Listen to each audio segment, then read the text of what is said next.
Okay, well, it's 7 o'clock, and welcome to the Portland Urban Beekeepers April member meeting. And we'll be having Glenn Anderson talking to us about the pollen and nectar, and Dewey Karen will be talking to us about spring management. So, we encourage you to join Portland Urban Beekeepers. We have lots of resources and we're moving things more and more online.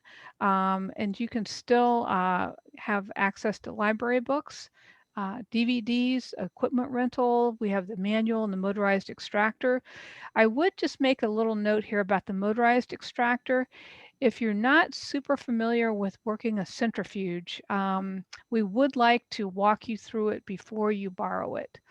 If you're really comfortable with centrifuges and balancing and you're comfortable, that's fine. And we're charging $10 and we're letting you have it for about 5 days. And there is a $150 refundable deposit. So those are just some of the more nuanced things about the motorized extractor. The manual extractors, no fee, and pretty much you just contact Jackie, who's our vice president, and she's managing the manual extractors. We have 3, and those usually become much more popular after July.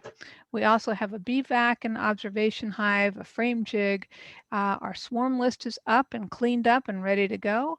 Our Bee Buddy connections are online now. We have the PUB classifieds. We have the free beekeeping opportunities at our club apiary, and it's only $25 a year. So now we have a sad thing to report. Officers at portlandurbanbeekeepers.org, which has been our go-to contact for emailing us, has died. And it has something to do with our web host, and our IT person explained that what happened when you emailed officers is that it actually then split it out and it sent it to 5 different people. And too many programs were seeing this as spam. And then finally, the server just stopped forwarding it. So in the last 6 weeks, if you sent an email to officers and you didn't get a reply, it's because of this foul up.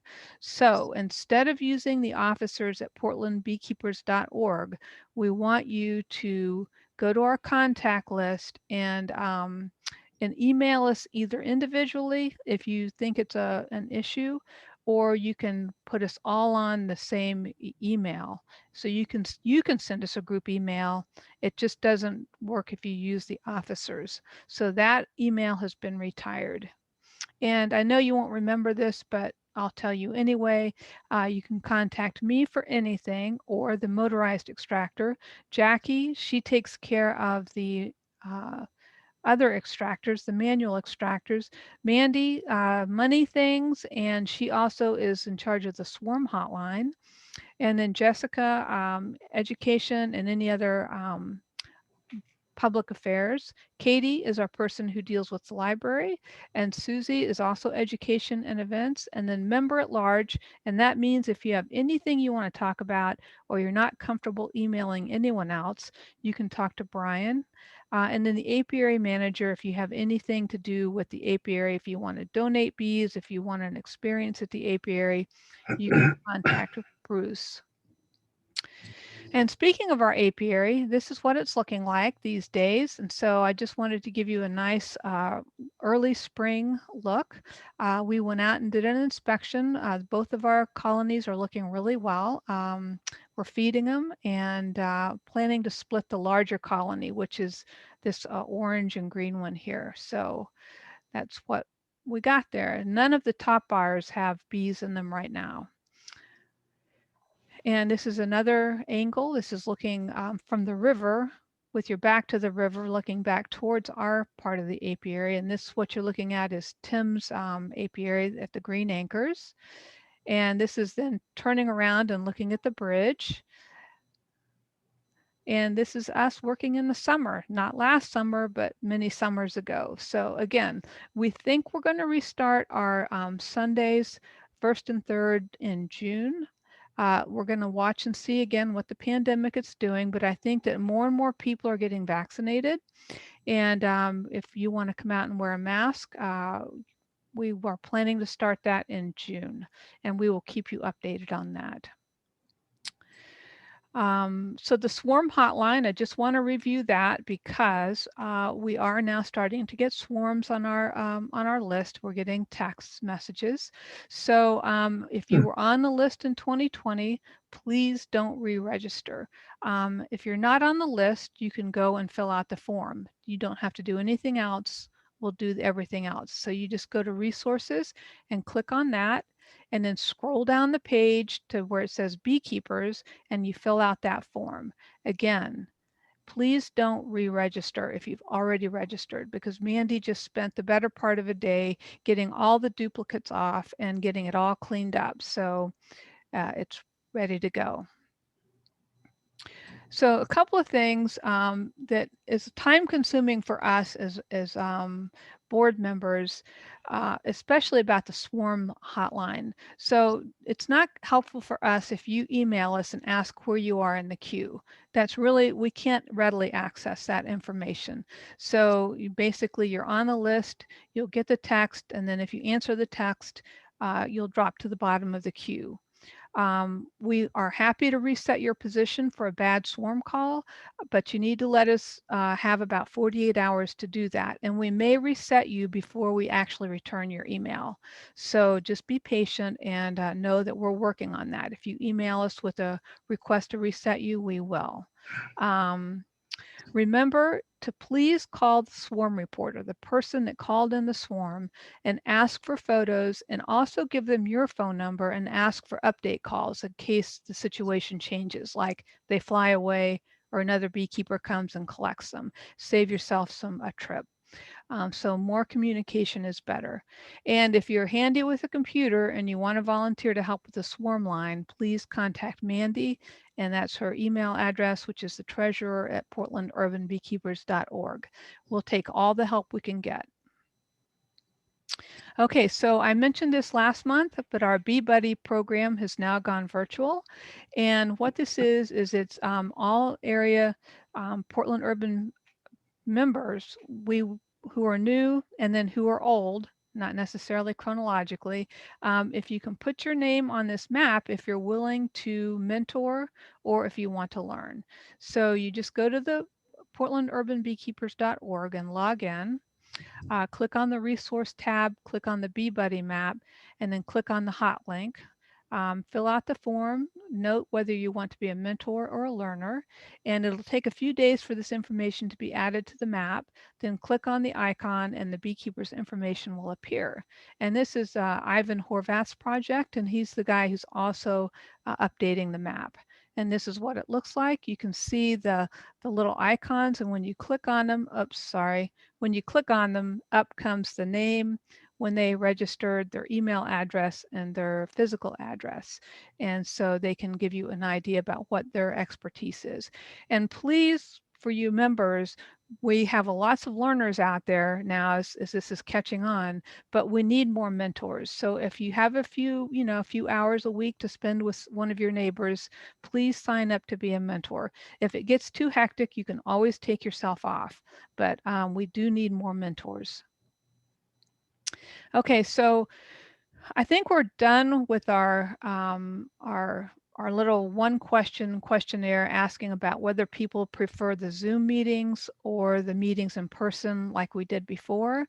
And this is for the post-pandemic, how we want to conduct our meetings. So clearly 61% of us are happy doing the Zoom meetings. I think it gives us more flexibility.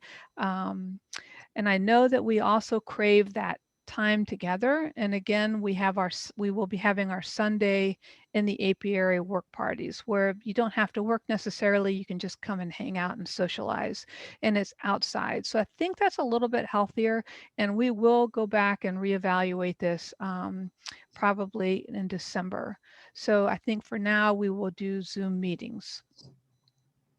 And our lineup for the next couple of months. In May, we're going to have Max Kuhn talk to us about caging the queen for Varroa management. In June, Dr. Sigili is going to talk about what's new with Varroa. In July, we're going to have a Chris talked to us about how to keep bees and logs. And interesting is that he just donated a log to the pub apiary. So if you want to come and see what that looks like, that will be installed in April, and hopefully we'll get it populated sometime in May with a swarm. And then in August, we're going to have Dr. Sam Ramsey talk to us more about Tropale labs. Is it following the Varroa pattern? Bee School is doing really well. We're continuing to get new people enrolled, and how we're doing this now is in up to February, we were having people register for all 4 plus a book, and then they could do the individual classes for $20 a class. And what's happened now is that since we're doing it on Zoom and recording it, we're leaving all 4 open. So people can still register for all 4. And what we do is if you miss any meetings, we will send you the recording. And that's working out well so far. Don't forget to fill out the Pacific Northwest Honeybee Survey for Dewey. He collects this data and then he lets us know how we're doing as far as our statistics with colony survivals, colony deaths, and what worked and what didn't. It's really helpful. And that's what it looks like. You can just click on that link and fill it out. It's a quick one. Does anybody have any questions about anything?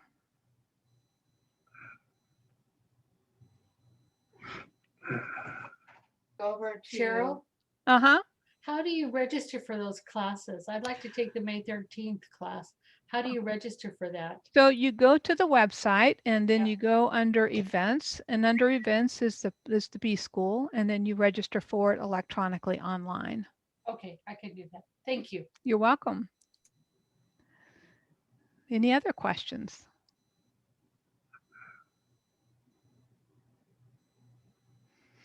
Okay. Well, hopefully Glenn Anderson is on. He's going to present the What's in Bloom, the Nectar and Pollen Report. And Glenn, are you here? Here, present. Oh, you're so good. So, is it time for me to share my screen? It is time for you to share your screen. Host disabled participants. Oh, I'm sorry. You're right. You're right. It's I will fix that. Sorry. There you go. You're the co-host now. Still says host disabled participant screen sharing. Just give it just a minute here. There we go. Yeah, a little bit of a lag.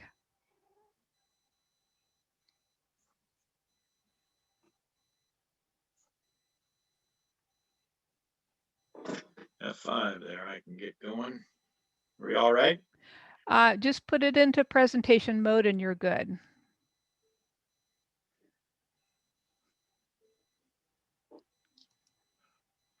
I'm good. Can you hear me? I can hear you. I can see your slides, but they haven't gone into presentation mode yet.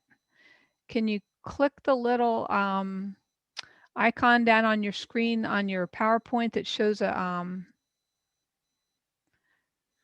Well, I mean, my screen went to the power presentation. It's actually not PowerPoint. Okay. I don't know. You might have to go back out of screen. You might have to go out of screen share and then pull it up. New share. Yeah, you might have to do that. See if that works. Because the slides are so beautiful, they should be full screen.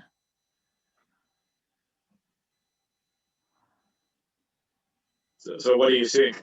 I'm still seeing you not in presentation mode. Are you seeing this? I do see your slides, yes. So if you want to go forward with that, I'm fine with that.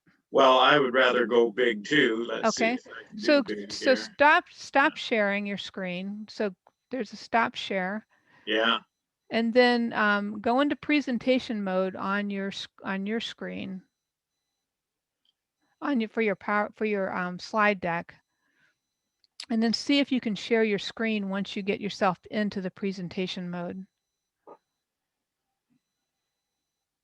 Well, when you say presentation mode, you mean just start from first slide? Well, no, because on your slide deck, you have a mode that you edit in, and you have a mode that you present in. I see what you're saying here, sidebar settings. Yeah, that's like, I wish I knew what the hell I was doing. Yeah, what do we do for that presentation mode? So in Control, PowerPoint, it's a little screen thing. It's a little screen icon Oh, on maybe the. it's F6 there then. But over here on this side, looks like I'm frozen up now.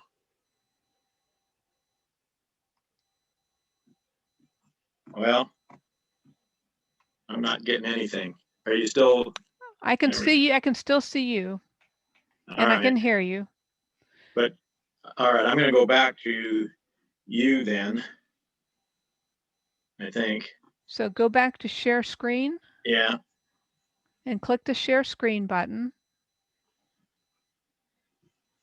Yeah, I can't even get my darn cursor to work now.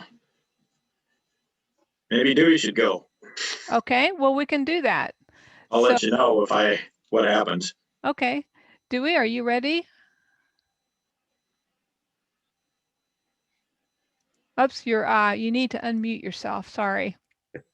That would help. There we go. Okay, there you go. You got to make me the co-host too. I just did.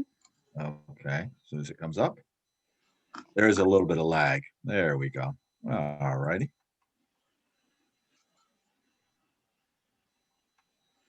All right, thank you for the notice in terms of the Pacific Northwest survey. That is going well so far. I've gotten great participation from the clubs. And anticipate that I will have more. So far, the losses are running less than last year, which is great news. But you know, that can change with the additional ones coming in. But so far, losses are a little bit less. So I'm going to talk about tonight about bees in the spring. And at this time of year, we do an awful lot of wondering what's going on. Wondering if the weather's going to get better, when it's going to get better, and what the bees are doing in those boxes.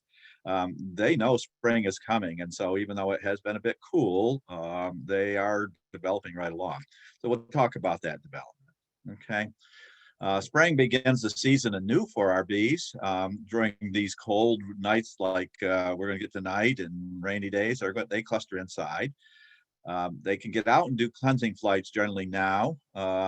And start to find pollen when they can get out and fly. And flying here is in the sunny location, and even though the air temperature might not be 50, they could still go ahead and fly, and that's really a very strong impetus for them. And they have started. They do start to build up. It starts with queen increasing her laying of eggs, and then we've had a cohort of new bees being born, even though the older bees are dying, and so they're taking care of those new ones, and we're getting back to a better balance for our population and our colonies. Our early management might look initially at emergency feeding, and then stimulatory feed, stimulatory being a sugar syrup and or pollen patty or both. And once bees are starting to bring in pollen, it's certainly time that you could put a pollen patty on. And once they sort of have reliable flight, you can switch from the emergency dry sugar to a liquid sugar. And we certainly now have that flight. So if you still have some dry pollen on, that's okay. They can use it, a dry sugar, but you can also start feeding liquid. Now, remember, these are stimulatory foods, and that means your colonies will get bigger faster.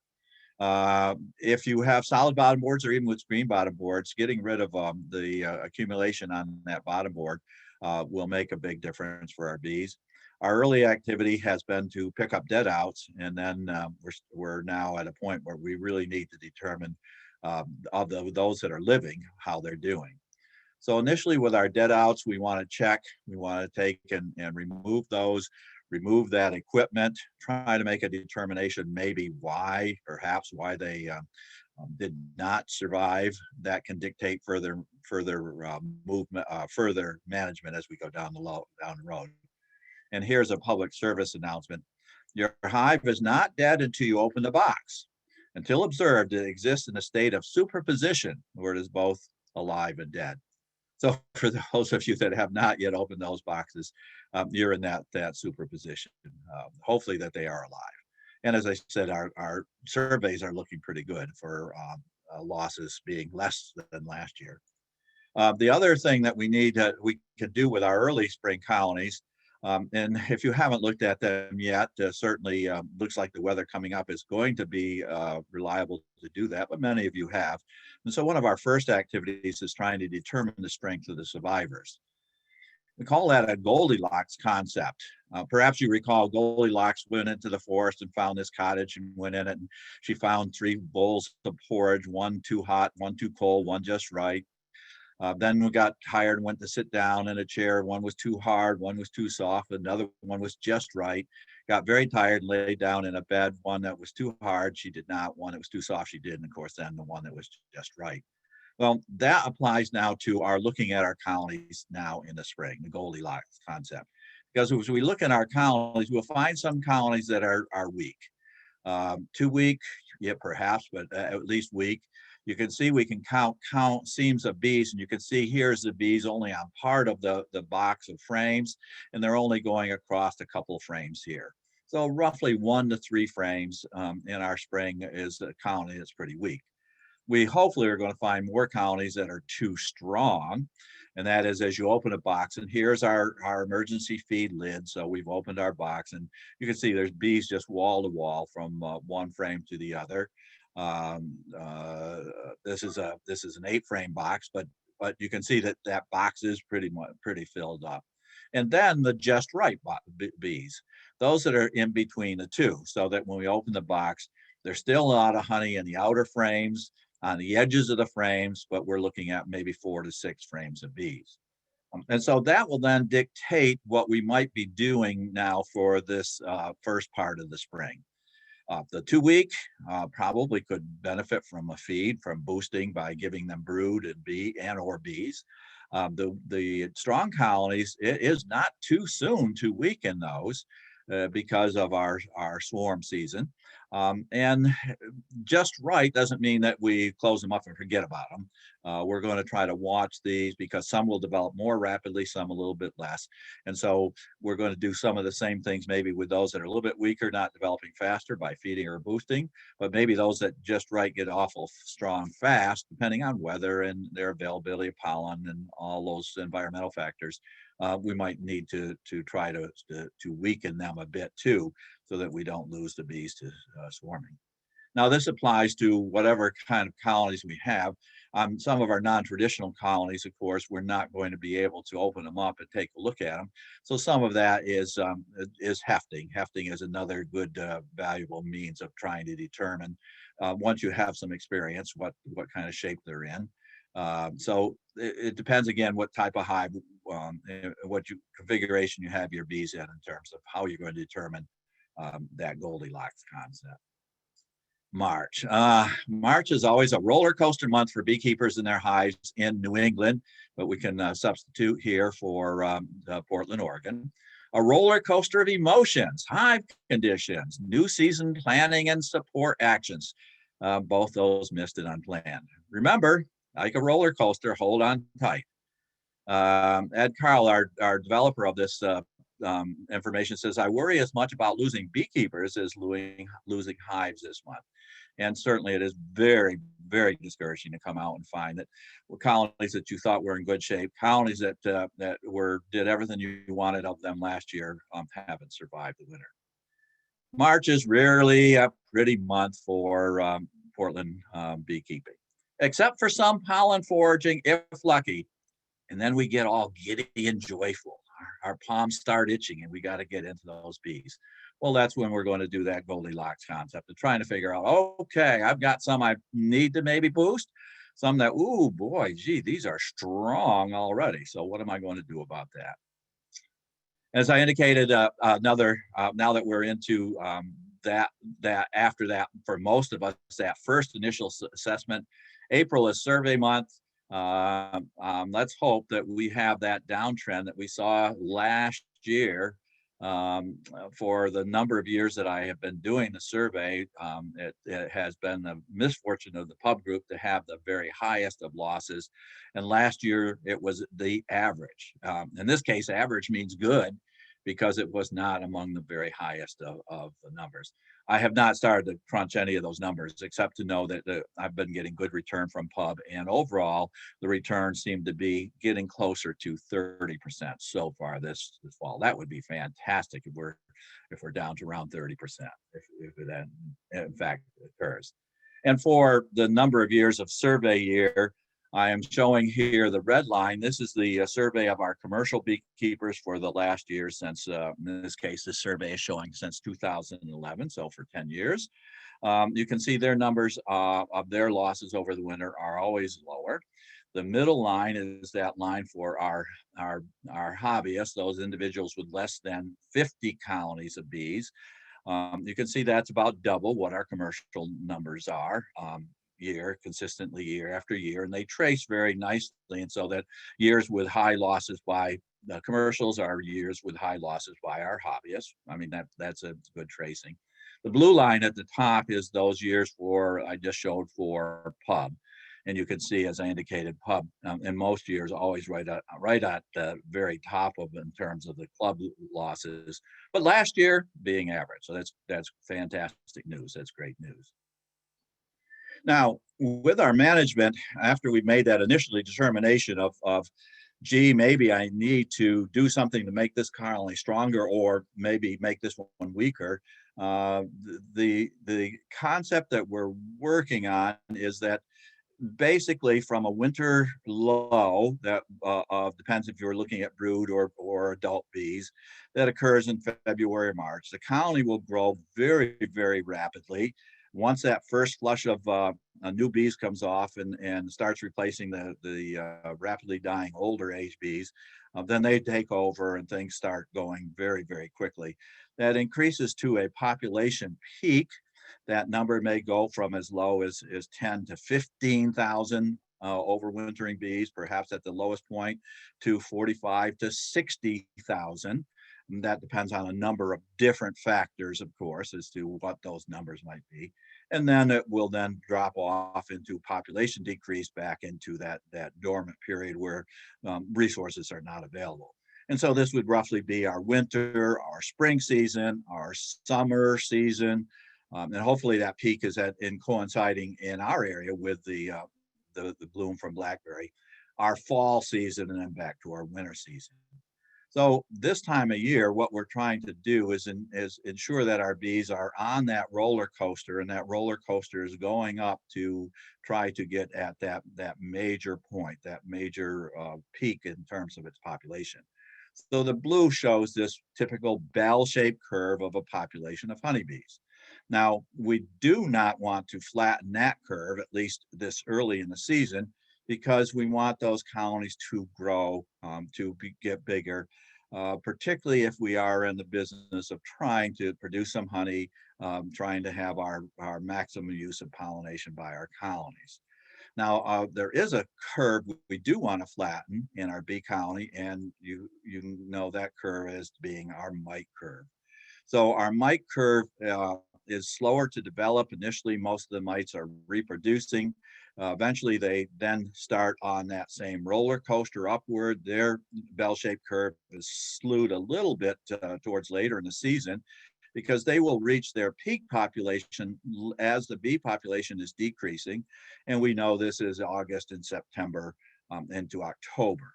So that curve we do in fact want to reduce. We do want to flatten.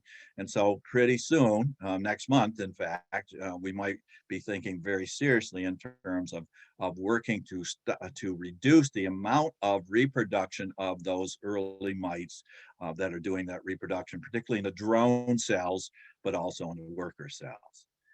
Now, that's all fine and good, and it would be a perfect world if all of this would fall into place and the population would come at the time that our blackberries in bloom, and we then can capture that surplus honey. However, with our bees, we have this time of the year, which will be, and for some of us as early as April in the strong colonies, for many of us in a month of May, and sometimes some years into June. And that is a point where perhaps we do need to look at flattening that curve because that gets the bees into a different type of their annual cycle, and that's their reproduction cycle. And a bee's reproduction is reproduction of the colony. When a queen lays eggs, she's populating her family unit, but the reproduction of the colony is called swarming. And so as we get to develop towards through mid-spring and into the later part of spring, before that plethora, hopefully, of nectar availability occurs, is a time when we need a lot of skills in terms of management, because that's a time when bees are doing a very natural behavior, that of swarming. Okay, our first inspection then, make sure our brood nests are expanding. Hopefully there is in the colony enough adult bees. Initially there isn't, but with the first flush of brood, that quickly then becomes enough adult bees to cover brood cells. And that occurs for all but maybe some of the coldest nights. They've got to have resources. They can't get out every day, only part of some days. So they've got to have a couple of 2-3 frames of honey that are left, maybe frames way on the edge, but still those resources that are available. That they're getting to pollen, they're reducing it down to the bee bread, and they're storing that within and just to the edge of the brood. So the edge of the area in which they're rearing brood, that frame or frames on either side, because it's spherical shape, might have an awful lot of pollen stored in those cells. We want to see, hopefully, active bee flight when the weather permits. And again, on a sunny location, blocked from the wind, even though the thermometer outside is not saying it's very warm, if there's pollen available, bees will be out. And so hopefully by around 50 degrees, with those conditions, we'll see some flight. We can do a disease inspection as the weather permits, but we really shouldn't be doing much lifting of frames until at least 60. And with coming weather on 70 will be a good day to try to check and see, make sure there's no residual disease in colony. If there is, we need to find some sort of an intervention. Of course, that's a talk for another day. And finally, particularly beginning with those strong colonies, we need to do our inspection for queen cells. Now, as we split our boxes and our brood boxes, so from our overwintering brood boxes, if we split the boxes and look at the bottom bars, as this lower right shows, what we're looking for is hanging down in that space between the boxes are developing queen cells. Hopefully, we're not going to see them, but that's what we're going to be looking for with our inspections this time of year. And as I indicated, the inspection is pretty quick, looking between the boxes. We are going to see now a great number of drones in that area as well.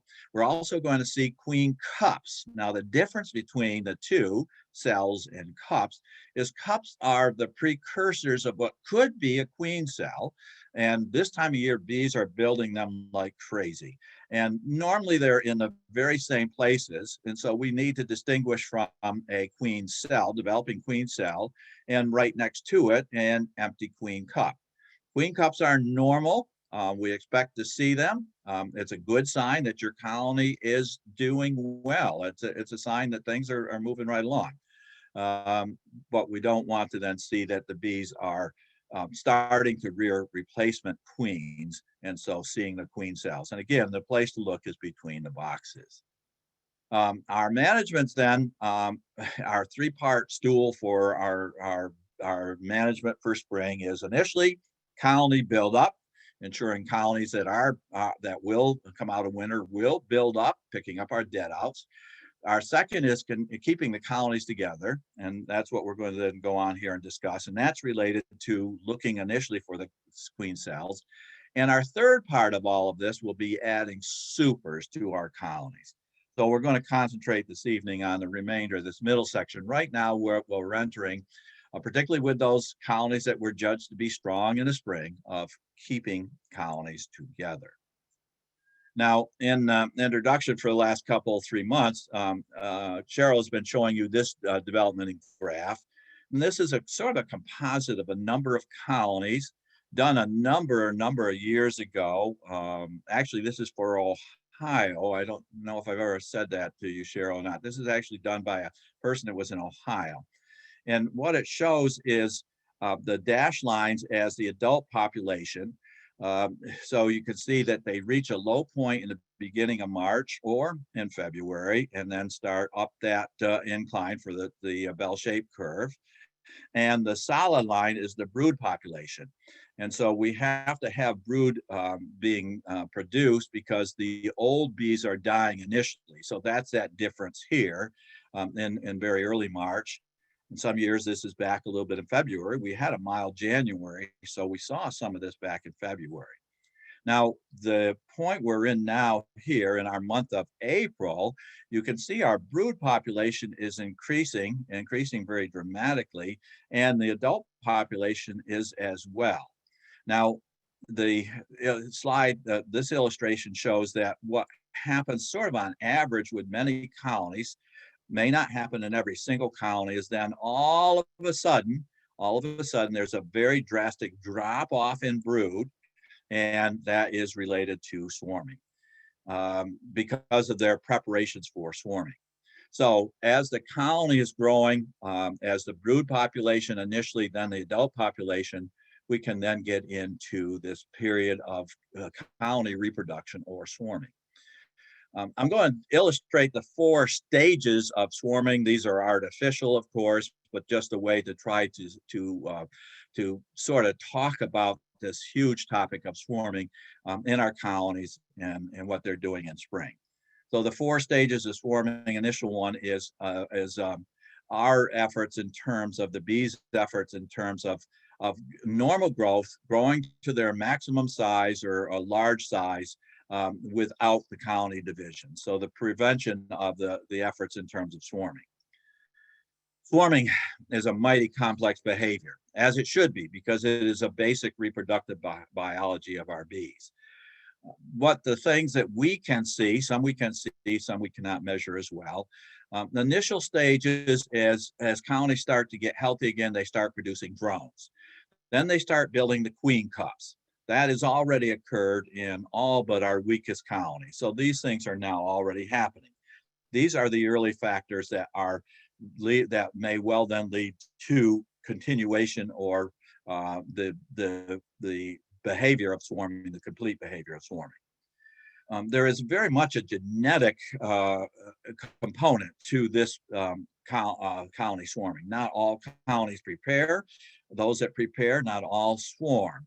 And there is very much among different stocks of bees a tendency to swarm. So we will hear like Carniolan bees have a greater tendency to swarm, let's say, than Italian bees. We hear Africanized bees swarm much sooner than in their buildup than do Northern European bees, our Italian bees or our Carniolan bees, for example. And so there is very much a genetic aspect in terms of this preparation and their tendency then to swarm. The other factors, some of which we can do in terms of our management, there's a very much an aspect of the age of the queen. The age of the queen relates to her ability to produce her essence, what we call queen substance. This is her pheromone that she produces in her head glands. Older queens will have a greater tendency to swarm because they just are not able to continue to produce that same amount of queen substance that they are at a younger age. So that as a queen has aged, aging being the process of her wear and tear on her body, of all the egg laying, of the constant production of these chemicals, the queens then have a greater tendency to swarm. This means that what we can do in terms of helping colonies not swarm is have young queens in our colonies. That's how we could interpret this biology. A second major factor in terms of colonies progressing towards swarming in that process is distribution of the essence of the queen substance. One of the factors that will interfere with that is in the action central, in the part of the hive where everything is happening. That's that brood rearing area. There can get so many bees having to do so much work, so many mouths to feed with brood, and so many bees being born that the whole area can reach a level of congestion. That relates then to no matter what the age of the queen might be, although she might be producing enough queen substance, it's not being distributed to all the worker bees. And every worker bee needs to know she is there. They need a certain amount from their queen every single day. So age of the queen and distribution of the related to how much she can produce, but then distribution of it. So our intervention here is trying to help prevent that congestion, not of the hive, but particularly of the brood rearing area. There's more resources every day. There's going to be more resources that are available. They can get out to the resources more, and they need space for that. So the bees going to have enough room to rear their brood, to store incoming nectar pretty soon, and particularly to process this pollen into bee bread. And this can get out of balance. A couple of beekeepers have asked me this year, gee, it seems like my bees are pollen bound. There's just an awful lot of pollen, and it seems to be interfering with queens being able to lay eggs. And it is, in some colonies, gets to be that imbalance. But very soon, as our dandelions come on here, our red buds, we're going to get into nectar as well coming in. And if that's going in where the queen has to put her eggs, that's going to lead to further congestion in that area.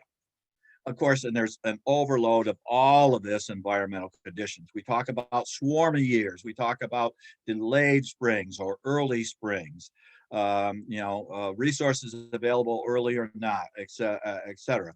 And so there's a huge overlay in terms of environmental conditions on all of this. But swarming is a factor of spring, okay? There's a lot on this slide. If you are interested, this is a great paper to look up by the people at Penn State. It's open access from 2013 Apidology for molecules to societies, mechanisms regulating swarm behavior in honeybees. This is from Christina Grossinger's lab at Penn State. What I want, there's a lot on here, but what I really want to illustrate here in this first oval circle that I've indicated is that swarming is just not something that happens. Swarming is a very much a planned behavior. Bees participate, all of the bees participate, starting with queens and workers and drones and food, all of those factors that are a living, viable beehive. What she is illustrating with this is the interactions of different pheromones, and this is one of the purposes of the paper. But I want to try to illustrate, for example, in preparation, which we're talking about now, in colonies preparing the swarm, things happen a lot sooner than we may be aware and that we can measure. For example, in preparations of swarming, there is a rapid population growth. Some years that will be very rapid, some years it will be less rapid. So that's that environmental condition. And in the age of the queen, for example, at a period as much as 2 weeks at a time before swarming, there is the queen then has an interaction with workers. She is attended to by a retinue, but that behavior decreases as much as 2 weeks ahead of when the swarm will actually leave a colony. We get a aspect in terms of bees starting to rear queens, and usually before the swarm occurs, that's going to be a period of 10 days to 14 days ahead of time. In other words, it's just not going to happen. There are a lot of preparations that occur. Workers start engorging on food 10 days prior to the time when they actually leave. So they know something is up, something is going on. They are treating their queen differently. Things are happening differently in a colony, and they are already preparing a week and a half ahead of before the event. The brood production drops, as you saw on that previous chart. That we can detect in some colonies, depending on how often we're looking, up to a week ahead of time. Why? Because they're not taking care of their queen. They're jostling her. They're moving her around. She's on a sort of a perpetual treadmill to lose a great deal of weight. She must lose a great deal of weight to be able to swarm. Closer to, we get scouts looking for new home sites. We get aspects of they know that there are queen cells in preparations through numbers of different mechanisms. Waggle dancing for different sites starts occurring, and then right up to the time before they actually leave. Overall message I hope you take away from this slide is that it just doesn't happen. There's a lot of preparations that go on involving all the populations of bees in the colony. This is a trace of the calls for the swarm line last year here to pub. You see, last year in March, we had calls on the line for 3 swarms. In April, there were 83 calls on that same line. May, 74. June 26th. It is very much a spring event. One of the things I can't explain, it's going to be interesting to trace calls now several years. Look at this pattern. We get calls in the beginning of the month and then at the end of the month. Beginning of the month and then end of the month. Beginning of the month and then end of the month. So there isn't as many calls in the beginning of the month, in the middle of the month. Very interesting observation from last year. Now, depending where you are, this swarming period is roughly a 6-week to as much as 2 months, 8-week period of time. If you're in Louisiana, you're right heavy into that right now, and there are relatively few swarms, will be relatively few swarms in May. If you are in Arkansas, again, their season is starting very much similar to where ours is as well, and they will get their bulk into beginning in April, but more in May and into June. A little bit further north, both in Pennsylvania and New York, you're seeing something very different here. You're seeing a bimodal approach. In other words, in the spring, you get calls or records of swarms, and then there are records in the fall of the year. What is happening here in these states, these are spring swarms, our normal swarms that we're talking about. In New York State, you can see often not beginning until May, but then in the month of June and continuing a little bit in July, then a period when there are none, and then in August and September, some more calls. These look like swarms, they act like swarms, and that bees leave their home and form a temporary bivouac, but they're not swarms. These are actually absconds from bee colonies. These are bees that are trying to get away from those terrible, terrible mites and some other conditions. So it looks like, it appears like the behavior is very similar, but it's not a duck. Okay, it is a different type of leaving of home. Early springs, reproductive swarmings, later in the fall, absconds to try to get away from a bad home condition. And in most cases, we're thinking this is mite related. Okay, so swarm prevention. Our take-home message: young queens, helping avoid congestion in colonies, and watching the year in terms of those environmental conditions. The second stage is what we're already experiencing in some of our colonies, in that we are finding queen cells. So here's our frame, here's our bottom bar, and you can see along the bottom bar 1, 2, 3, 4, 5, 6 developing queen cells on this particular frame. And in other frames may also have developing queen cells. They may not all be on the bottom bar, but if you split these 2 boxes, you would be looking at the top of the underside of the top box. In other words, the bottom bars of the top box, and you would then see these swarm cells hanging down into really in our tightly controlled hives with movable frames, about the only place they can develop. In other words, in that interface between the 2 boxes. So now we've got to switch our thoughts in terms of, well, if we don't do anything, there's a possibility this colony will swarm. A fairly good possibility once we see queen cells develop to this point. So now we've got to be thinking about swarm control. And that can take on many, many aspects.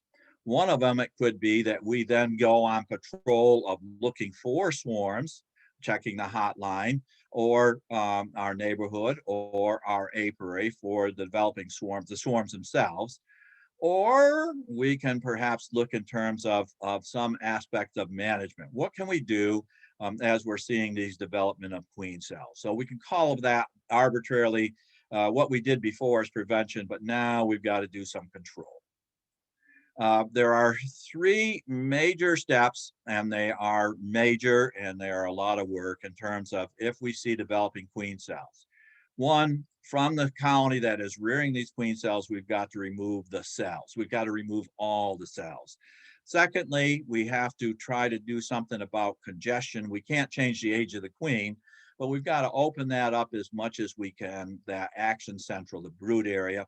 And then three, and just as important, it's not one and done. You've got to repeat and repeat at pretty close intervals. Sometimes 7-day intervals are not enough, 5 to 7 day intervals. So the three steps in terms of, well, I don't want this colony to swarm. Let's see what I can do about preventing it from swarming to actually control it in my colonies. So these are the steps that we've got to think of and looking at doing something about that. The three steps in terms of what we might look at. So here we are down at the pub apiary. We're looking at this colony, a lot of bees. If we split the boxes and we see queen cells, then if we want to take on the challenge and not have them swarm, we've got to think about swarm control. There are probably about 100 different variations of these four basic concepts in terms of how we are going to help after we remove all the cells, open up the brood area. One, we're going to split the colony. We're going to make a new colony. We're going to remove adults and brood together. We're going to walk away with part of the colony, or we're going to do a more refined, we can do a more refined split. Secondly, we're going to take the brood away because that's where this is all about. Those brood, particularly that's about to hatch. So taking away brood frames that are mostly cat brood, getting rid of them in the colony that's rearing those queen cells. That will then mean that you're not going to have more congestion. You're going to help relieve that congestion. And usually with this, then we put frames back in the brood. We don't leave the frame areas empty. We put frames back in. So what we're doing is hopefully then opening up the brood area. Three, if we do not want to do either the other two, is we make a taller box of bees and we actually grow two colonies in one stack of boxes. So we separate the brood and bees. We take the old, not the old, with the cat brood and take it away from the main area and put it in another part of the same hive on top usually, or if you're using horizontal hives to the side. And then you put the empty frames in, and then after you put them up above, after they hatch, you put them back, the empty frames back down. Now there's going to be full frames. So you're doing a sort of the old shell game. You're taking frames from below and putting them in some boxes on top. And then once they're emptied from on top, you're putting them back down below. There is a fourth general method. Some people find some success with it. Some people think we can fool the bees. And so that if we take at that point with all those queen cells, and we take all the bees out of the box, shake them all out, shake them out onto a piece of fabric, onto the ground, and hope that they think that they've just swarmed because we just threw them all on the ground. And then let them go back into boxes that have nothing but foundation, none of the brood, none of the queen cells, none of their honey. In other words, back to the very basics. They'll say, well, look at this brand new home. We swarmed because we were on the ground, must have been swarming. We were out of our home. Here's our new box, and they start all over again. That's called, with different types of names, shook swarming. The one issue with this is you are then left with 12, 14, 15 frames of brood that have to go somewhere. You can't give it back to these bees, or they're going to say, aha, the beekeeper was trying to fool me, and we're not going to accept this at all. Okay, we got to do it the right way. All right, now the easiest way to do a split is what we simply call a walk-away split. So here's our 2 boxes or 3 boxes of brood. The yellow here signifies frames that have brood on it. There's some honey here, some pollen on the side, and these chevrons indicate our queen cells. So what are we going to do? Fully expanded colony with queen cells. So what we do is we take one box and walk away with it, and then add a second box to the first box that is left in place and the second box that we walk away with. All right. We do this early in the morning. We orient the new colony that we walked away with a different way. So here's our box that we did not walk away with. In this case, we're walking away with the top box, and that makes sense. The easiest one to take away. We walked away with it. We put it somewhere else in our apiary, somewhere else in our garden. We moved it to another apiary. Most of us don't have another one. And we have roughly half the brood in both of these boxes. And so the original box, because bees will be coming back when we do this, we will usually put another box on top with either drawn or foundation comb. The one what we walk away with and reorient its opening, the entrance a different direction. Many of those bees, some of those bees will have known where home is, and so they'll fly back to the original location. So this one that we walk away with will be a little bit weaker than the one that stays on that hive stand. Okay. Now, when we do this, one box will have the queen, and of course, the other will not have the queen. And we're going to add the growth box to usually the one that stays in the same location. And we probably ought to think of feeding syrup as we do this to our split. So when we do this walk away, we now have, instead of one box, 2 of them. This can alarm the neighbors, particularly if you're doing it to your 3 hives. You now have 6. And pretty soon you're going to do it again. Now you have 12, and then you have 8. Well, no, let's not go there. But you can see you're going to have all these boxes growing in the yard. And after a while, it's hard to convince the neighbors that those are all compost bins. They're going to start believing you got something going on in those boxes that they may not be happy with. Okay. So in our 2 boxes, as I indicated, one had the queen. And so we're going to come back in 3 days later and look. What we're going to look for is the colony that has the queen. That's, we may or may not find the queen. There may be a lot of bees. So what we're going to do is look for eggs. So in the 2 splits, we're going to look for eggs. And one of them is going to have the queen. And sorry for this cheesy video, cheesy meme I'm adding here. One box is going to have the queen. Great. And that one's going to need a box on right away because they're going to soon expand into this box. And then in a while they might be back. But notice that we've also eliminated all the queen cells. So we've stopped that colony from swarming. The one that doesn't have the queen, and we can tell that 3 days later by looking and not finding queen cells, then we can add a box to it, but it's not going anywhere real fast without a queen. So it's not real critical to add a second box. So at this point, you might have a box with a colony with 2 boxes on the original location, and then your split somewhere else wherever you put your split. Now to that box, we're going to let them rear an emergency queen. And that emergency queen, is there a question? Are we getting a question? No? Okay. In this queenless portion that you determine, you can let them raise an emergency queen. So this colony then will start back up that slope of increasing in about 3 to 4 weeks. You can give that queenless portion a queen cell. And if you do that, they will be back in about 2 weeks. Where are you going to get the queen cell? Well, if you've got one colony that was so strong, you may have another one. And so if that other colony has queen cells, you simply take a frame out of it with the queen cells and you put it in here. So that's where you're going to get those queen cells. Or if you've got in your pocket a cage queen that you bought cage queens, this colony is going to be back queen right in a week, and it's going to need that second box because it's going to start up the trajectory pretty soon. Okay. So it depends how fast you want that split to be back going up the hill, back up to increasing population, back going up towards hopefully a maximum population. So walk away split. You simply split the boxes, figure out which one has the queen after 3 days, and then treat the two portions differently because one is going to be much stronger than the other in terms of they're continuing their development. The other one you want to get right, queen right and back right away, how soon you want to get it back into production. Now, the first of the year, our January meeting, John Edwards talked about splits. So I'll refer you back to splits. And these were the great graphics that John Edwards used. This is another way of looking at doing that split.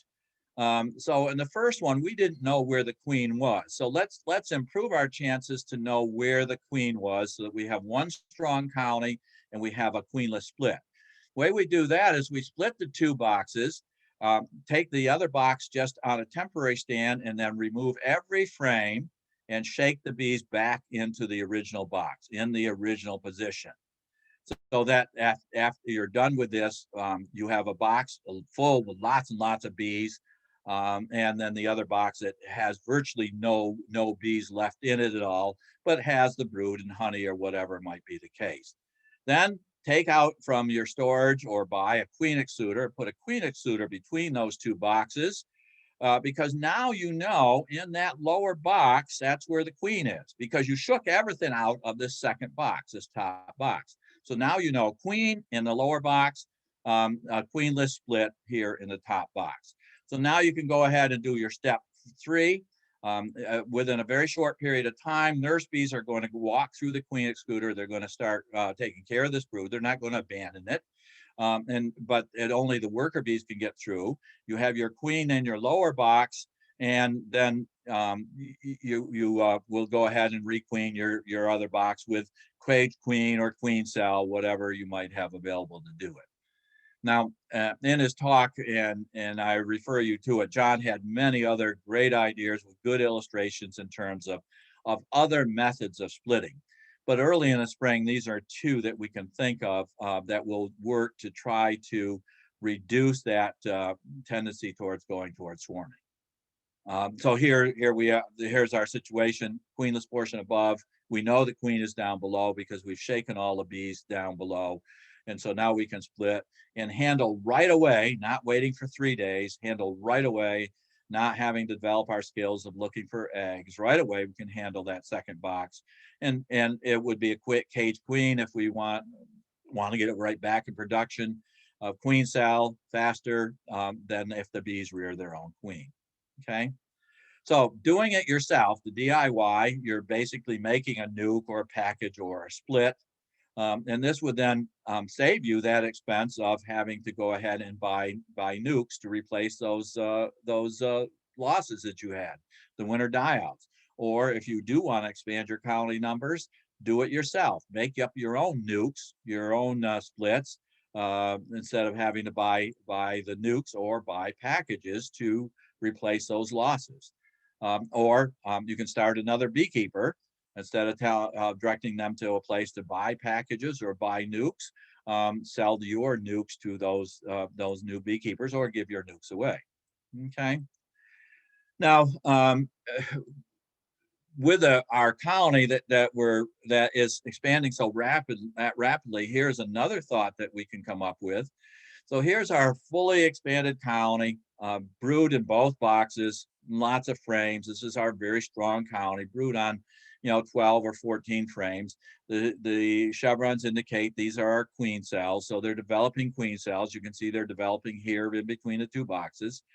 So what we can now try to do is make our splits, but make our splits by removing individual frames. And what we're going to do is individually remove 1, 2, or 3 frames. So we're going to we can call that a nuke. So we're going to make a nuke out of this fully expanded colony. And if it's 14 frames, we can easily make up 2 nukes from it. If it's 10 frames, but still rearing queen cells, well, we can make up 1 nuke from that. And again, now in this case, as we're making up the nuke, we can go ahead and look and find, hopefully isolate the queen on one of those frames, and then move frames that don't have the queen on. But in this case, if we're moving just 2 frames, we can look at those frames kind of carefully and hopefully that we don't get the queen on the frame on those. So that our queen is back here in the original colony, and we've reduced this colony just by a bit. We've taken a couple frames away, or perhaps as many as 6 frames away.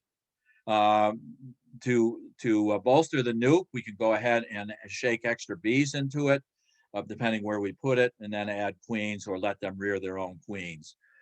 In this case, we've actually taken our strong frames. This is an 8-frame boxes, 2 of them. They were raising queen cells, so we took our nuke, and rather than making another position in our garden, we put the nuke actually on top. So here we're putting nuke up on top of queen right, 2 8-frame boxes, 16 frames. And then we have in here a double screen. In other words, a piece of equipment we can make or buy that has screening on 2 sides, so that this colony is distinct and unique from the colony down below. And so this nuke up here on top can raise us a queen, or again, if we have the cage queen, put the cage queen in there, or as we make this up, instead of destroying these the frames that have the queen cells on them, actually transfer the frames that have the queen cells. So this box above has 2 or 3 frames of brood and queen cells. And the why this I've called this a little bit advanced is now you really do want to keep the queen in the original colony. You don't want her to go over in the nuke, because you're going to try in this situation try to get some production or some growth out of the original size colony. So here's what a nuke will look like. There are many variations. You can make them up of 1, 2, or 3 frames of brood. This one is shown with 2 frames. So here in a 5-frame nuke box, you can make these yourself. You can buy them. You can split a double hive so that you have a splitter, a solid board between the 2, and then 5 frames on one side, 5 frames on the other side. But you have 2 frames that have brood. Usually with the nukes, we'll try to put in sealed brood, as much sealed brood in these 2 frames as we can. But if they're going to raise a queen, they've got to have some open brood. In other words, those cells that they can raise using emergency technique to raise a queen. So we have this one showing 2, but as I indicated, you can do 1, 2, or 3 frames of brood. We don't want them to run out of food. It might get cold the next couple of nights, rainy days. So you got to have a couple of support frames, one with honey or nectar or both, another one that has some stored pollen on it. So these frames come from the same colony, or they can come from different colonies. Your 2 frames with brood can come from the same exact colony or from 2 different colonies. So you've got 2 and 2. And then since this is a 5-frame box, we're going to fill it out with a 5th frame. If we have drawn comb, if we don't, foundation frame. And then because we're going to lose population here, they're going downhill without a queen right away, we want to go ahead and feed syrup. So this is the DIY nuke, basically making a nuke out of a colony that is rearing queen cells as a way to stop that colony from swarming and then have a new resource, a new half-size colony, or quote, a nuke colony, okay? As I indicated in the situation shown here, we can actually put the nuke up on top, but you've got to have a double screen. There's another piece of equipment that is the same idea, a Snelgrove board. You can make your own double screen or buy double screens. So you've got your strong colony down below, fully expanded. You've reduced it by 1 to 3 frames because you made up a 1 to 3 frame nuke up on top.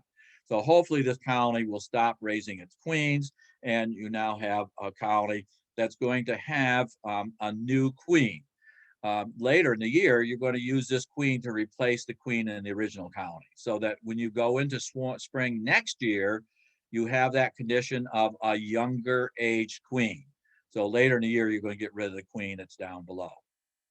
So remove all cells, open up, and by the way, all cells means not just those you see hanging into the space, but all of them. Open the brood area and then repeat the 5 to 7 day intervals. Will this work? Yes, but I've got to qualify that there is no failure-proof swarm control. You still may have colony swarm. The closer they are to that period of time when they're going to make their exodus, the less likely at doing anything will work. And if you do something only half-heartedly, or you miss any of the cells in the original colony, it can still swarm. So it's a challenge. Decide this year whether you want to go ahead and challenge yourself, because the bees will surely challenge us this year, now that we're going to get into some better weather. Now, I mentioned 4 stages of swarming. The third is swarm capture. Now, very established beekeepers like Glenn here, the swarms always come out on very low trees. They're just down the street from his house. So he takes out his clippers, he walks down the street, clips off a few branches, and then walks with the swarm back to his home yard. Now, for the rest of us, they are very high in trees, and we might have to use some sort of ingenuity and have some luck in trying to capture, hopefully that they're not going to be too high in the trees. So the third aspect is to let the colony swarm and then be very vigorous in terms of swarm capture. Now, let me go back to the Grossinger visual here and now focus on the rest of this. So preparations are extensive. The swarm exodus is actually at the period of their leaving. Unless you're sitting in your apiary between 10 and 4 each day, you may not see this happen. This is very quick, 5, 10, 15 minutes at most. They fly in a circular fashion. Then there is the bivouac. That's the stage that I just showed you of Glenn capturing the swarm. So that's the bivouac. That's where they're hanging in a location or inconvenient location. Scout bees have started looking for new homes even before they left. That's part of their preparations. They continue to do that looking, and that swarm may be at that bivouac location an hour, a few minutes, an hour, or a couple days perhaps. It's highly variable. Then they will get in the air. The scout bees that know where they have found a new location guide the bees again in the air the second time, and then they move into their own home.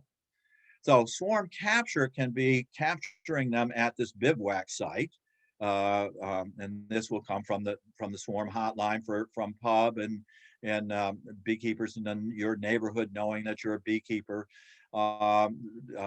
Beekeepers that have been at it for a while, such as Glenn, know that down on the campus of one of the colleges in town with very big trees, there are trees in those the swarms colonies in those tree hollows, and they're going to swarm every year. So they know they're going to be some swarms there, and so they'll have maintenance people on the lookout and go down and chat with them, have coffee with them, let them know you're on the lookout for swarms, and here's your card, and call me, by the way, when you see the first one. So that happens, but there's still another way in terms of swarm capture, and that other way in swarm capture is to lure that swarm that has gone to the bivouac into your own box. So here we have 3 methods. This is a nuc box hung on a pole down at the pub apiary. Here you can see the river in the background. And so this is an effort to go ahead and trap that swarm that may come in, that may come out from one of the colonies or from a colony across the river or in the St. John's neighborhood. The problem with a nuc box is that early swarms can be very large, and nuc boxes sometimes are not very attractive homes because there's just not enough room for a big colony. So a number of people, this is our speaker that's going to come up, and he's going to talk about tree hives. And one of the way Chris works in terms of his swarm capture is he flies Langstroth boxes. So he's has an arrangement that he's going to talk about in more detail in terms of how he can attract swarms to come into boxes, in this case, a Langstroth box. And it's on a pulley system, temporarily attached to a tree. And then neighbors, and he will be looking at these with increased frequency. And once he has a hit, the bees are inside and established, he will then lower it down and he has a new hive. This is how we worked with the Africanized bees, which swarm a lot. This is how we use as our early warning system. We use very inexpensive cardboard containers. And again, we would trap those swarms. And in the case of an Africanized bee program, we actually had to get rid of them because we're trying to get rid of the defensive Africanized bees. And this is if you go to Florida and Disney World or Anaheim for the Disneyland, you'll see these type of trappings all around such attractions. And they're trying to keep a possibility of an Africanized bee becoming established where there will be a lot of people through the year. So bring them to your hive, bait hives, a much better idea. Let's wrap this up. Post-swarm management. After the count, we can cry about them. They were there and now they're gone. It's hard to tell sometimes because you have bees that come out right away. So unless you go into the colony shortly after it swarmed, sometimes even within that day, but after that, it's hard to tell which of the colonies, if you have multiple, one swarmed. So sometimes it's a bit difficult in terms of what we're going to do with swarm management. We can have happy bees and happy beekeepers. They're happy because they've reproduced, and we're unhappy because our colony swarmed on us. Here's just a couple of ideas. There's a lot more. This is from the book Swarm Essentials by Steve Rapaski, a beekeeper in the Pittsburgh, Pennsylvania area. You can do, can you do with a swarm? Well, you can sell the swarm. You can return the swarms to the mother colony if you can figure out where they are. That may just result in their coming out again. The swarm can make a very nice nuke. In fact, if you put them in boxes that have a lot of foundation, in fact, in your bait hives, you should have mostly foundation anyway. They are just fantastic. Swarms are just fantastic, and they're drawing out new foundation. You can create that two-queen system that I showed of one box on top of the other. As that nuke box gets stronger, depends how soon you requeen it, then you go ahead and put it together. Or again, sell or give them away as a way to get new beekeepers started or to increase your colony numbers after you've made up your own losses. So there are a number of things that you might do with the swarm. I think if you go on Craigslist or on our site and say you have a colony, but it's one too many for your yard, I think you'll get takers right away. I'm sure you will. So this is the book Swarm Essentials by Steve Rapaski, a great resource with lots more details about swarming. So that if you are flunking on swarm control, that is, you have a lot of colony swarm, most of your colony swarm every year, then perhaps this might be a good investment as a way of trying to figure out a little bit better, maybe what are some of the things you might do. I might talk about another suggestion, and that is, rather than keeping bees in a high stack, is after the colony has been walk away split, you have two weaker colonies. You then let them expand into a second box. These will then often be, by the time of blackberry bloom, sort of ordinary colonies. They're not your booming colonies at this point because you really reduced the one and the other didn't have a queen for a while. So here's a thought: tower super. In other words, put your two colonies together on one stand, and then put a queen excluder that goes across both colonies, sort of equally across both colonies. Modify your partial lids on your two colonies, and then put supers on that colony. These two colonies may not give you any blackberry honey, but if you push these two together and tower super, you may get 1, 2, 3, 4, 5. Well, that may be an exaggeration, but you might get a little bit more honey for your efforts doing it that way. And then the beauty of this is you can take off your half cover. You can look in here, make sure everything is still going okay with your queens. So another thought in terms of another way to do this, some of these big colonies get very defensive. So if you are a reader of Bee Culture, this month, April, I have an article about handling those defensive colonies. And in that April issue also is Dan Wynn's. Dan was here in Oregon as our tech team. He's now in Michigan. But here's his article on two swarm colonies or two queen colonies, or what we do. This is as in Bolivia. We don't let our colonies get very strong. They just get too damn defensive.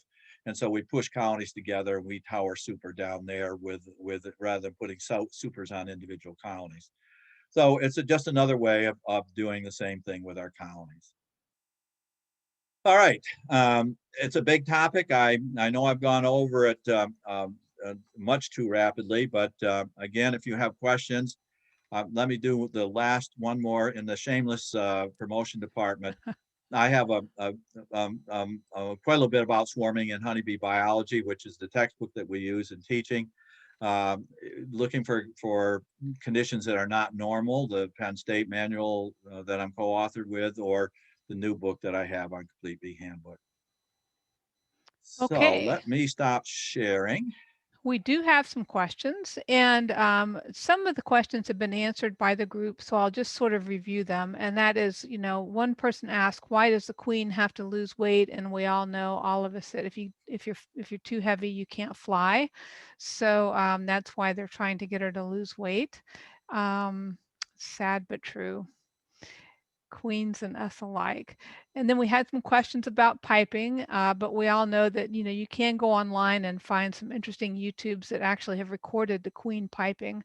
Now, Christy has asked, on the picture of the frame with the 6 queen cells, after you've done one walkaway, is it possible to successfully cut out a couple of the queen cells and place them on a frame without queen cells, but with nurse bees and brood, and start even a third hive? Assuming you have enough brood and resources to support all 3. Absolutely, and very strong colony is a good idea. Make up not 1 split, but 2. Yep, and use those queen cells.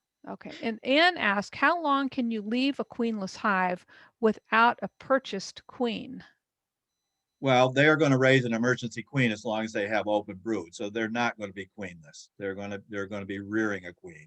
So, But if you're going to if you want to reintroduce a purchase queen back in, you've got to look at a relatively short interval, because the bees will indeed be seeking to raise a new queen. So generally, we're going to try to get that cage queen in within a day or so. wow, so 24 hours. Yeah, yeah. Okay, and then somebody else asked, how many queen cells would you transfer into the nuke? When you make up your split, that is going to be the weaker of the unit. So don't cut out any of the queen cells unless you feel you want to. There's no rule on this. Some people will cut out the tiny ones, the puny ones, the smallest ones, thinking that won't produce the best quality queen. There's no truth to it, but we still follow that sort of that. So leave just the best looking ones, but don't cut it down to 1, because what if that one is a dud? Leave more than 1. But if you want to, instead of leaving 2 dozen in there, you want to cut it down to 5 or 6, that's fine too. Okay, and Andrew asks, he says, Dewey, I see your new book is available on multiple sites. Is there any particular site that gets a higher range of the payment into your pocket? Well, he doesn't know that you carry them around in your trunk, does he? He doesn't know I have a back seat car full of those. If you want to order directly from me, I can give you a personally autographed copy. And yes, that helps me a little bit more than the Amazon site. Thank you. Okay, and then Ryan asks, can there be cast swarms if providing a nuke with more than 2 queen cells? In the realm of bees, anything is possible. Generally, however, when you do that split, the portion that doesn't have the queen, generally we will leave more than 1 queen cell in there, and generally they will not swarm.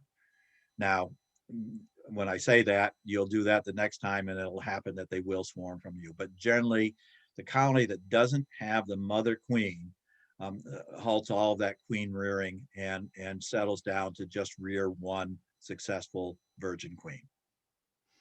Okay, and Kevin asks, when requeening an established colony with a purchased queen, how long would you keep the queen caged?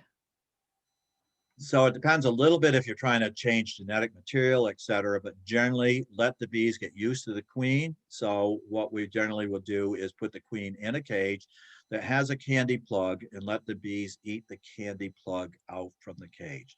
Now, there are some exceptions to that general rule, but generally let the bees know when it's time to release their queen. And so let them release them themselves. And then the moderator has a question. Is it too early right now to be feeding 1-to-1 sugar syrup? No, it really isn't.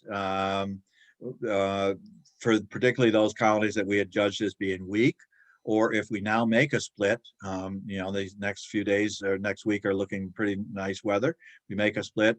No, feed that for the syrup. And 1-to-1 right now is a good way to feed. One part sugar, 1 part water. Okay.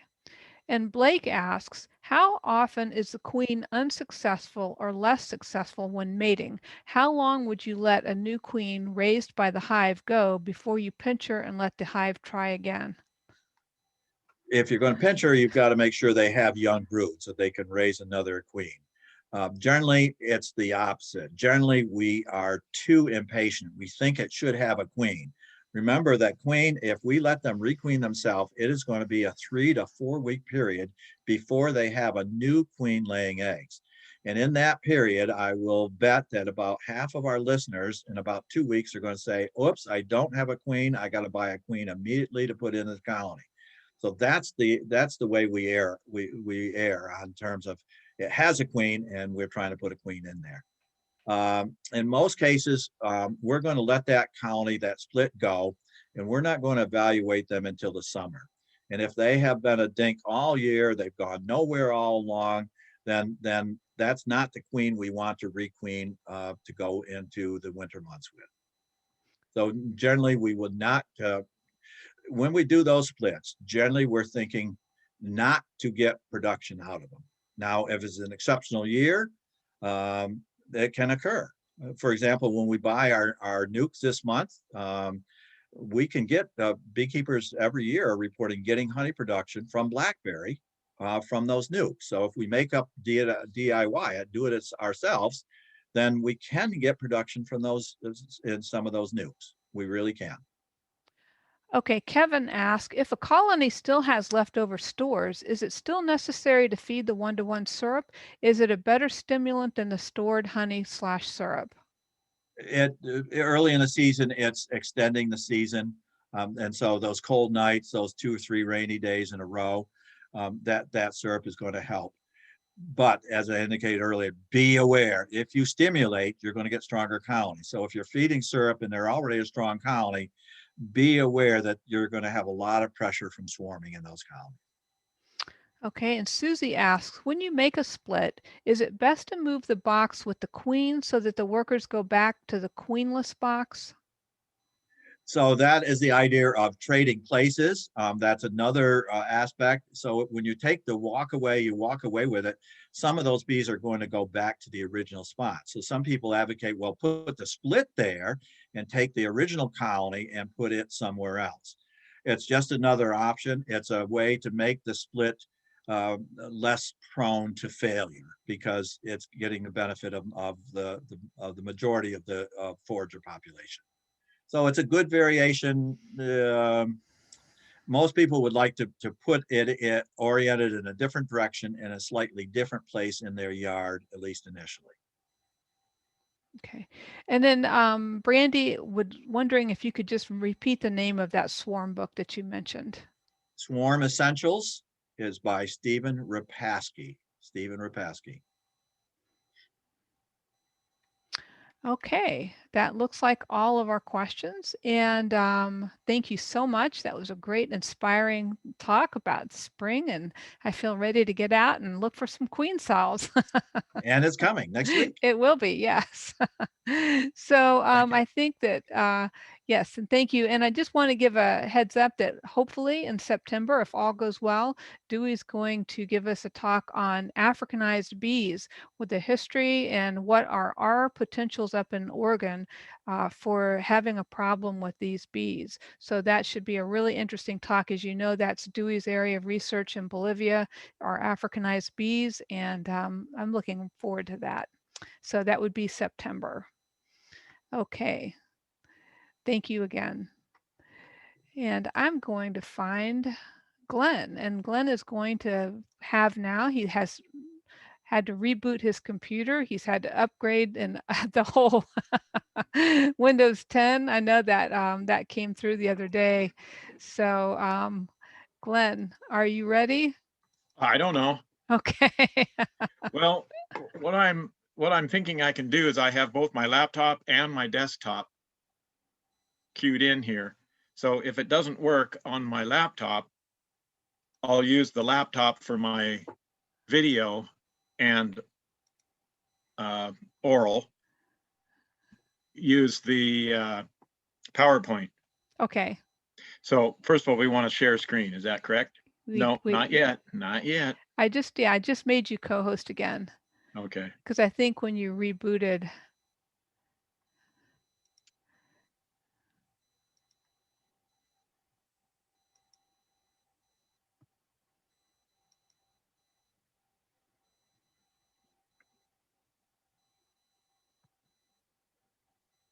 Still disabled.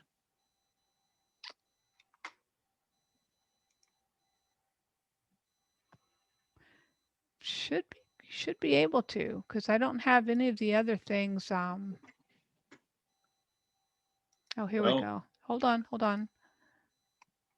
Oops. No.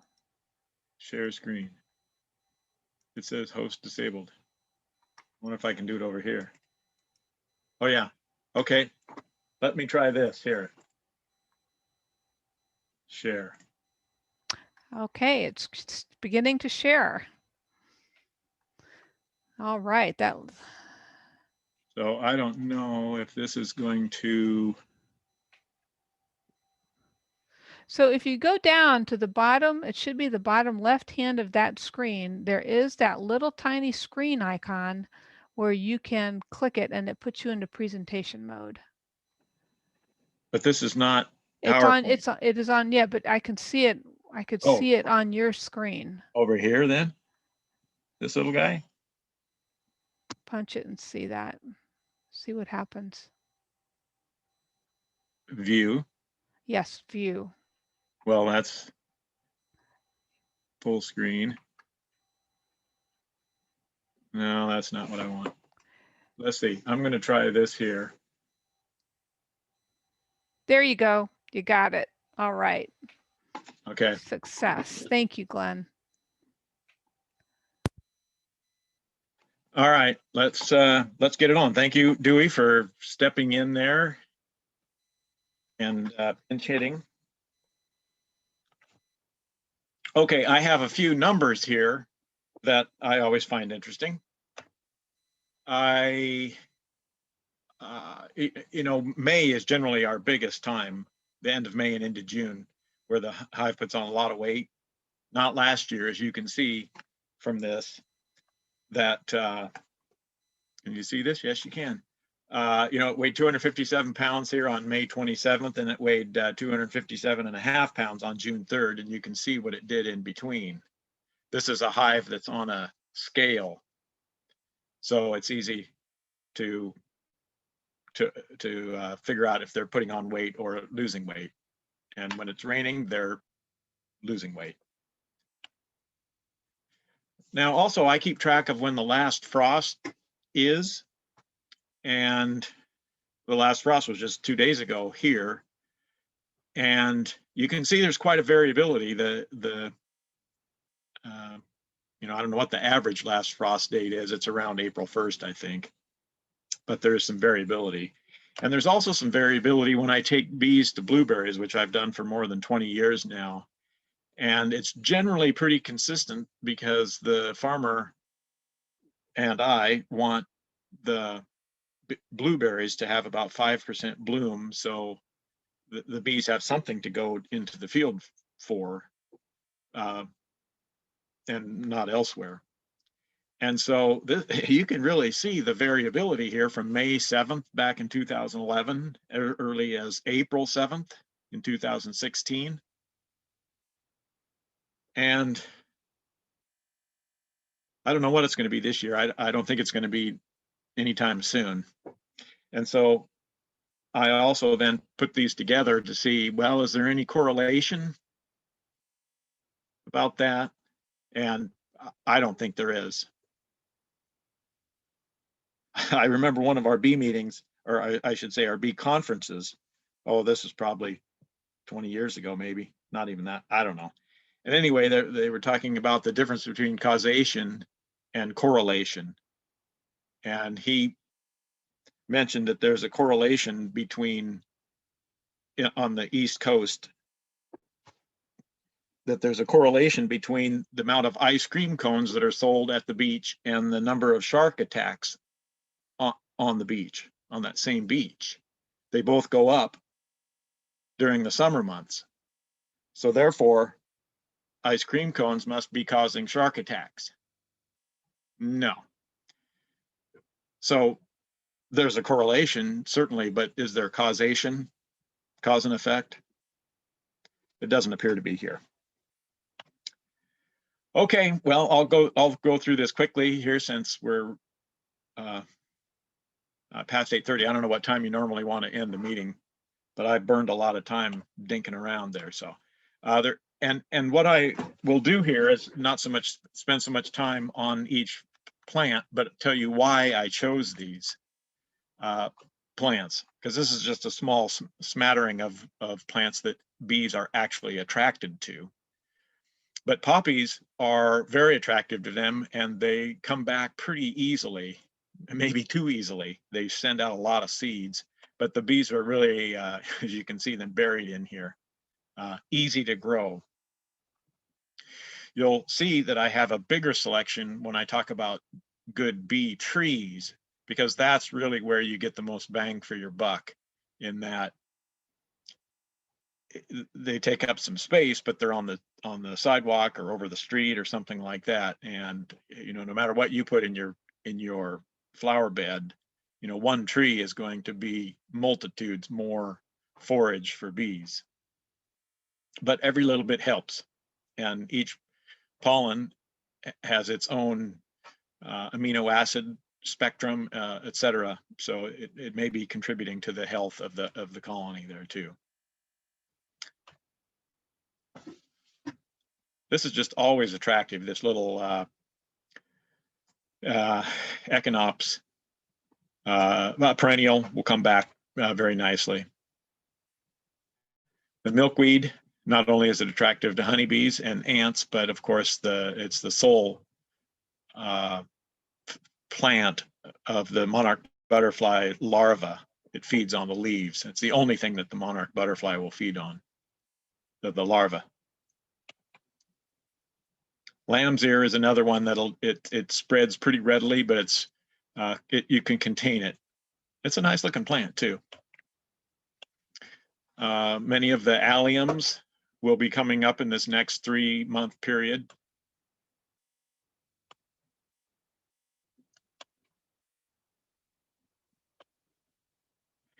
And dahlias will be coming up very nicely soon. Well, not until June, but that's part of our this quarter we're here. So once again, I'll just remind you that if you're going to be purchasing dahlia bulbs or the best type for attracting bees is this collarette classification of them. Many of them don't even have any of the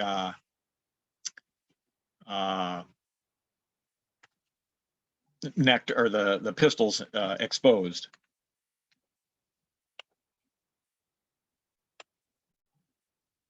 This little guy, I have it growing in several different locations, and you can see how long that it will bloom for half the year, and it doesn't really show much life with bees until later on in the season, when it's about the only thing. You notice there's 2 spiders in here.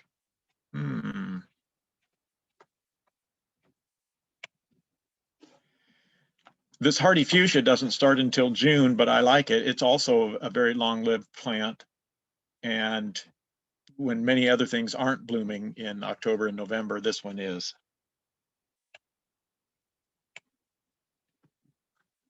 One of the 3 plants that I have that can bloom every month of the year, members of the brassica. This is the broccoli here.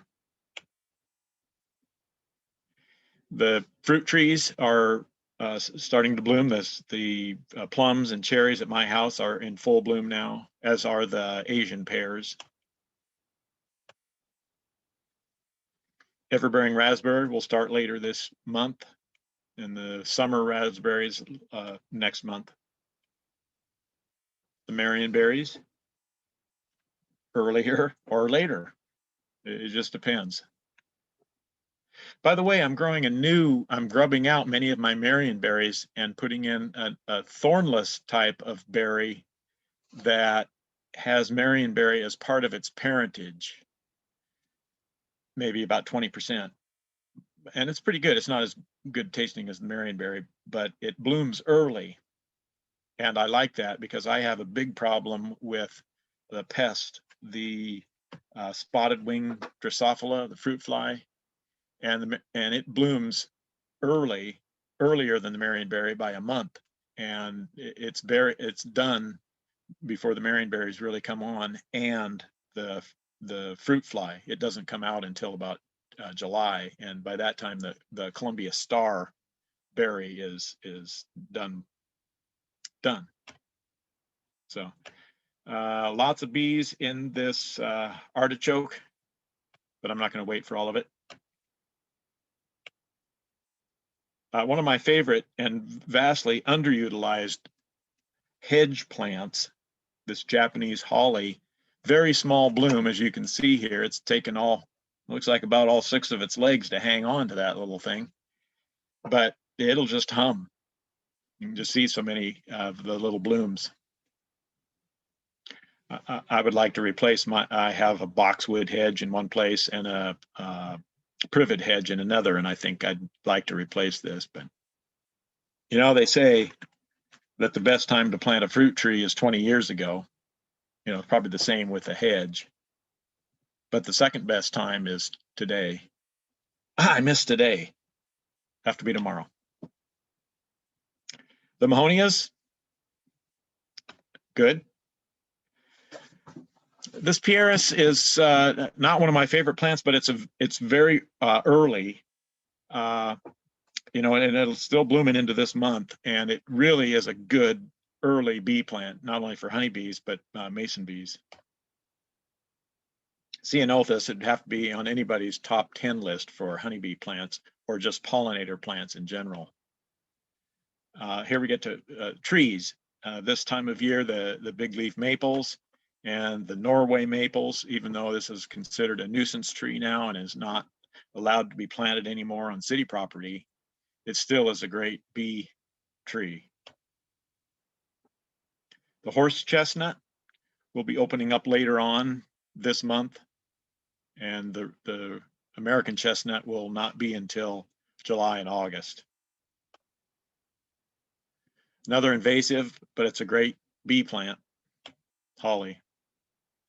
And of course, the lindens, a very popular street tree in many parts of Old Portland. Don't see it so much in New Portland. Washington hawthorn can just hum with bees. It's kind of weedy though, as is the black locust, but wonderful fragrance. There's the American chestnut.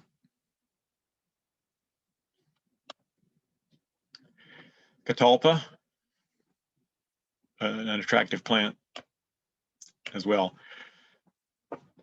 Many herbs, if they're allowed to flower, are of course good bee plants. Another plant that I'm almost ready to say can bloom all 12 months of the year is borage. Another top 10 pollinator plant, the Phacelia. Oh, I'll go back to that Phacelia there. I've started in January. I told you that I was very surprised and pleased that the Phacelia had survived the cold weather that we'd had so far. Of course, that wasn't the cold weather that we had in February, but I'm pleased to report that it's still looking good. I mean, you know, some of it took a hit, but it's still green. It hasn't started blooming yet, of course, but you know, since we didn't get below 20, it's still it's hardy too, I'd say, than whatever we got down to, 21 or 22. But here at my house, we weren't above freezing for 3+ days, so I was very pleased. So Phacelia will definitely be one more of my overwintering cover crops that I'll be planting. Crimson clover is a legume, so it fixes nitrogen. Buckwheat is not winter hardy at all, but bees, it's very attractive for bees. The honey is very dark and it crystallizes pretty quickly. Another one of my favorite cover crops, fava beans, also a legume and fixes nitrogen. Of course, dandelion. The other, the third or the second or third plant that can bloom every month of the year here. Mullein, it's considered a nuisance weed, but honeybees always find it. And blackberry. Dutch clover, I kind of like it just because it's so hardy, it's perennial, tough, well, doesn't need water. And the thistles are not native, but boy, they're good bee plants. All right, these blooms are already posted at the website. And if you have any more, please send them to me. So thank you for your patience while I figure out how to work this damn machine. Glenn, thank you so much. And that's, Sure. yeah, there's a big Windows update going around. And I know that a couple of my computers I've had to update in the last couple of days too. So it always hits at the most particular Yeah. time. But Right. thank you so much. That was a You great bet. pollen and nectar report. And does anybody have any other questions about anything? I know that Dewey's answering some chat questions on the chat box. But if we don't have any more questions, I will close the meeting.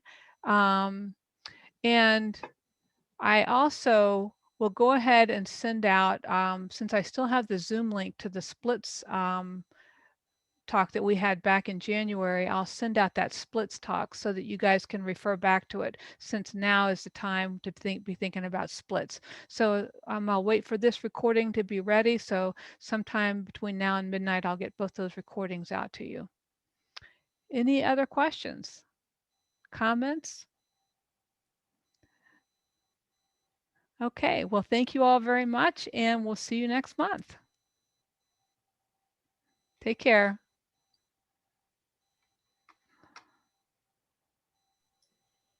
Night all. Thank you. Good Take night, care. Dewey. Thank you.